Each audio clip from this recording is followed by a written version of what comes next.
YouTube, okay, what is the update with the FRS? Well, I'll let you know, but check this out. I'm coming up more and more and more on this damn car.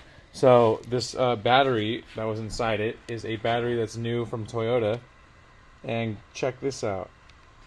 9/18, so September 2018, with a 60-month warranty. This thing started leaking. I don't know when, because like when I checked the car, it wasn't really cranking over that well. Fresh battery in the car too, bro. I'm coming up on this car so effing hard. This is a stupid plug. I don't know what the fuck that was. Yeah, I'm hopefully gonna get the subframe Saturday, so I can swap this in this week, and then maybe get that rear end aligned or do like an eyeball alignment. Drive this over to Neil's shop Saturday and bullshit with him about the FRSs and the Supras. Now, I'm totally optimistic that that's gonna happen, but it might work. So we'll see what happens. As far as the haircutting goes, it's just me back in the garage by my little old self. So, yeah, if you are coming to get a haircut, obviously, not the environment. The environment hasn't really left, but the barber shop isn't here anymore. Now it's just me, and we're just kicking it. So, yeah. But so far, those are the updates. I actually also got to do the front drive shaft on this. U-joints took a shit, so I had to pull that out. So I'm waiting for that to come in Friday. I'll probably install that. Red car is getting a battery recharge. I'm waiting. As far as the red car updates go, I don't know. It's going to be a minute until I can figure out what to do with the red IS, because David's supposed to be welding my intercooler piping and then do new intercooler brackets and then adding the flex section to the exhaust.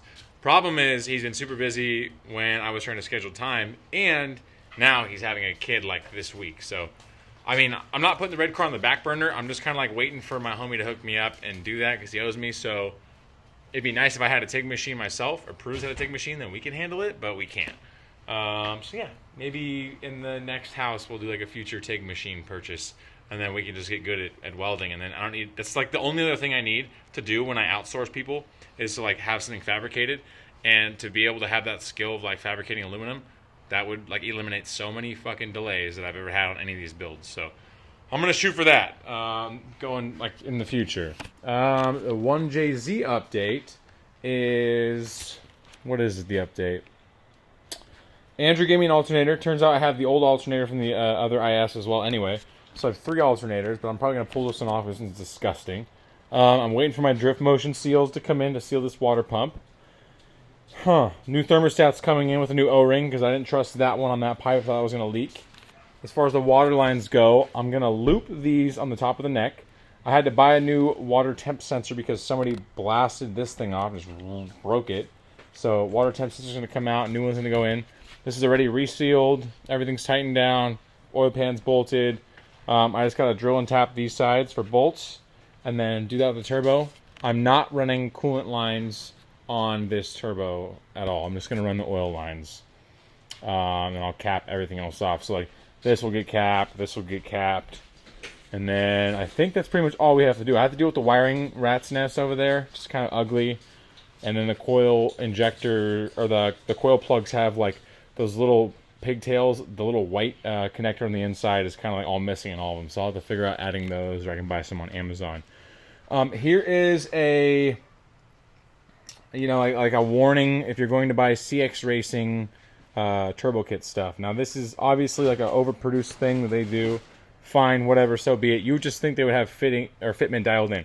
So the only reason this manifold now fits on these studs is because I took my die grinder and I hollowed out every flange hole just to actually accept this. Now it's not even on there all the way. You can see I still have a little bit to push or tighten it down with.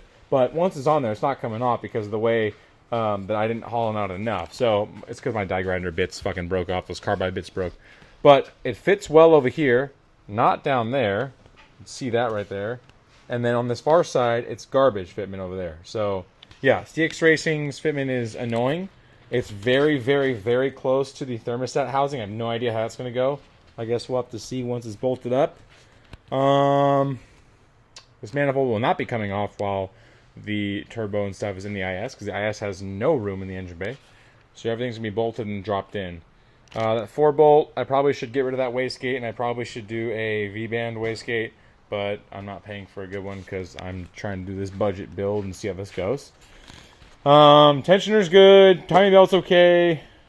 This crank pulley, we're just going to leave it stock as it is. I could always go to fluid dampener, but I'm not running anything more than like the stock boost that's going to come on that, or the wastegate pressure on that turbo. So I'll just kind of have to just test it and send it. I'm running the underdrive pulley from Drift Motion as well, because I'm not running an AC compressor. So that's one of the things. You can see that disgusting rat's nest of wires over there. I'll have to deal with that. What else is going on with this motor? Yeah, otherwise it's pretty simple, because it's not a full build. So kind of nice. Kind of nice to have something very simple and manageable. So yeah, we got a handful of projects going on, and we'll check them off as we go. What I need to invest in is a whiteboard that I can put up there or over there that I can just have a checklist of what to do. Andrew has that in his garage, and it's fucking solid. And I think that that's like a super killer thing to have if you're going to like do builds and you need to like just check something off. I don't know why I've always been a list kind of guy, but if you look at my phone, in my reminders or in my notes, I always have lists. Even on my calendar, there's always things to check off to do throughout the day. So whether I'm looking at a car, whether I like put a note in there of haircuts, whatever, I've always got to check lists off. That way I feel accomplished. So I need to do that with these builds because I get lost and there's so many things going on. So yeah, I'm gonna go shoot someone for lunch real quick, and then I'll get started on what I can get started on. So see you guys in a bit.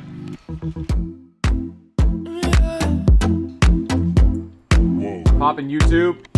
Got another day of cutting hair ahead of me. I didn't really do much else in the cars yesterday. I was kind of doing some stuff on the motor and flipping it around, but I got to finish knocking out 26 cuts so far this week, which is damn good money out here. So yeah, do that. I'm going to grab the subframe this weekend and just line that up with the guy on Saturday so I can finish the FRS. And we should be good to go to move on to all the other projects. But yeah, now we got just me in here. And this is what it is, man. This is the solo barbershop now. I've got to figure out a way to buy these chairs off EJ. Hopefully he fucking sells them to me, because I'm going to make it set up so good in here that it's going to be annoying for him to pull them out of here. Like, look, I already have the headrest hanging up there. It's just, yeah, I need these fucking chairs. They're so sick. So yeah, beer tap flowing. Actually, I need a fresh keg in there. Still got the art up here. Sheldon's barber pole. While it's here, we'll use it. So yeah, if you guys need to cut, you can find my info on my Instagram. It's @NeekD, and then you can hit me up for a cut out in the bay. But I'll be here, bitching. All right, boys, it is a day of car shit. Let's get back to the regular scheduled programming. I went to go grab this subframe up in Sacramento, and it's for a 2016, which I believe is going to be the exact same thing as this is a 2015. No diff, but whatever. Pretty much what I was told and what it looked like looking under it was that the subframe was bent after he put all the other suspension arms on there. And just from looking at the passenger side, which would be this side because it's flipped around, this bracket, or this arm here, is what's like completely fucking bent, like 90 degrees this way. This like bolting bracket. So you might as well just replace the thing. And this was only $180, so I probably won't use these axles. These look disgusting. I don't know. We'll see. Still got to use that diff, obviously. But I'm just hoping that it actually is just the subframe and not the frame rail and nothing else crazy. And everything just bolts up. So I'm going to get up under there, take out the exhaust, the drive shaft. And then Seth should be here in a minute. And yeah, get moving on this car. Look who's here to join the party. Sounds kind of nuts. And you got new wheels on it too, or he painted them differently, but it looks pretty good. Not bad. All right, YouTube. Well, the subframe is out, so this is from the FRS currently. If you look at it right now, because he said the machine shop said, or the body shop said the subframe was bent. This was the side that got hit. Now, what it looks like here is just this thing right here is bent, not the way it's supposed to be. It's bent like inward. Beyond that, though, it doesn't look like it's fucked. Because all the other arms bolted up, so I'm not really sure where else on this side was hit, or hit beyond like repair. Yeah, bro. Thanks for fucking Seth to show up because look at that fucking water droplets out of that goddamn glove. Ugh. Yeah. No, this would have been nasty. This would have been terrible if I had to do this myself. Like, it's not that hard of work. It's just like a lot, especially on both sides. Yeah, time consuming. But I mean, we had to diff out in an hour and 10 of the whole subframe and stuff, and now we're just swap the diff over to the new subframe, and then we're swapping the arms over, and we should be good to go as far as bolting it back up. Hopefully this car can kind of get aligned after this, because if it can, I might even be able to find a place today to do it. If not, I'll eyeball it and then just drive the piss out of it. And yeah, trying to think what else needs to be done. Axles, bolt the arms up. That's really it. Every arm off those nuts. Yeah, the arms off these were fucking gross, so we kind of just said screw it. So we're using the original knuckles. We'll have to replace one with the replaced arms. And just finding out things that are bent, we're just taking over to put on the other one. Beyond that, though, that's pretty much it. Trying to think. Yeah, it's supposed to be crooked in there. Money, money, money.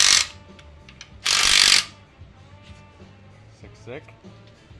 I'm gonna hit those bitches with the flap wheel, clean them up once they're on the car. We gotta redo the drums because we took some of them apart for the e-brake cable. Honestly, Toyota, the way you design e-brake cables, fuck you. That's the dumbest shit I've ever seen. Just do hydraulic stock. Yeah, fuck. Make it easier for the drift boys. You fucking bitches. Well, boys, she's a screamer. It's good to go. We're looking pretty fucking dandy on the side that got hit. So anybody that actually buys this car off me in the future, I'm gonna let you know right now exactly what happened. He slid this rear end into a curb. Something happened. Who the fuck knows? All these arms, I'll show you in the trunk in a minute, are bent to living hell. So we just threw a new subframe in. Everything bolted up perfectly. Like literally, this is what was really fucked up on the subframe. Bolted up perfectly. That arm right here, this trailing arm, bolted up perfectly. Not one thing is fucked. This frame took a small shot right there from one of the arms that bounced up, and this brake line got hit, but it's not even leaking fluid. Everything's solid. I can't fucking believe this. It's ridiculous. Absolutely ridiculous. We're gonna fucking bolt the rest of it up, get the axle nuts onto the wheels, and then hopefully we can drop this thing down, maybe even eyeball alignment. YouTube, you want to know why I don't get shit done and I don't make any more YouTube videos? Because I don't have a homie helping me out to do anything. And the one time a homie comes over, we knock out this entire car in fucking 4 hours. Shit's done. Gotta fire this bitch up. He just threw the battery on. I just buttoned up the interior, got rid of that airbag, and gotta clear some codes now because everything should be clear as far as the ABS wheel speed sensors and shit. So let's fucking double check, see if this bitch fires up. Moment of goddamn truth. Thought I had another key sticking out of the trunk. Probably still do. Yep, look at that. Sticking out of the fucking trunk. Okay, here we go. Yeah, they bought it brand new. He said, what size pants do you wear? Okay, let's see. I have 38, 30s. Woo, boy. Here we go. Fucking such a good car already. So, let's run these monitors.